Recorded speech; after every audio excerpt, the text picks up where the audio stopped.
কত করে এগুলা? ভাই ডজন 200 টাকা। আর কেজি ধরে আপনার দেখলাম কেজি বেশি 200, মানে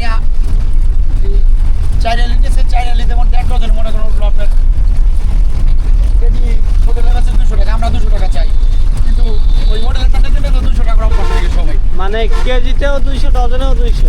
হ্যাঁ, হোটেলে যে হোটেল আছে না, হোটেলে সব 200 টাকা কেজি আছে। আর আমি বলছি ভাই কেজি বেশি 200 টাকা, কেজি তো 7 পিস 8 পিস, আর আপনি 12 পিস হবে 200 টাকা দেন, 12 পিস বেশি ভাই। ও এই বাইরে প্রমাণ দেখাই দিলাম। না, বেচা কিনা 1 দেখলাম কেজি 600 গ্রাম হয়েছে ভাই, 1 ডজনে এই 200 টাকাই দিয়েছে, তাহলে পড়লো কত ভাই? 120 টাকা কেজি। মানে এটা হচ্ছে ট্রাস্টেডের একটা জায়গা, এটা বিশ্বাস অর্জন করলেন ভাই, না? ভালো।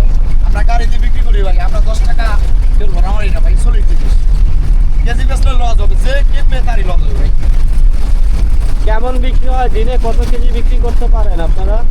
ভাই আল্লাহ পাক দয়া করলে দেখা যায় ডেইলি 500-600 ফল বিক্রি করি।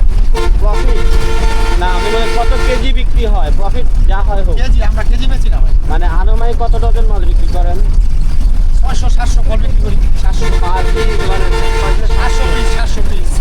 আলহামদুলিল্লাহ, তাহলে প্রফিটটা আলহামদুলিল্লাহ থাকে মোটামুটি। হ্যাঁ ভাই, আল্লাহর অশেষ দয়া আছে রহমত। দেখে। বাসা এখানেই ভাই প্যাকেট প্যাকেট হাট, সব ঘুরাইলে আবার নিয়ে আবার হ্যাঁ ভাই, ফেরবেন। এই একদম পূর্ণ হইলে ভেলকাস হইলে আবার রাখতে হবে। ঠিক আছে। আচ্ছা ভাই, ভালো থাকবেন।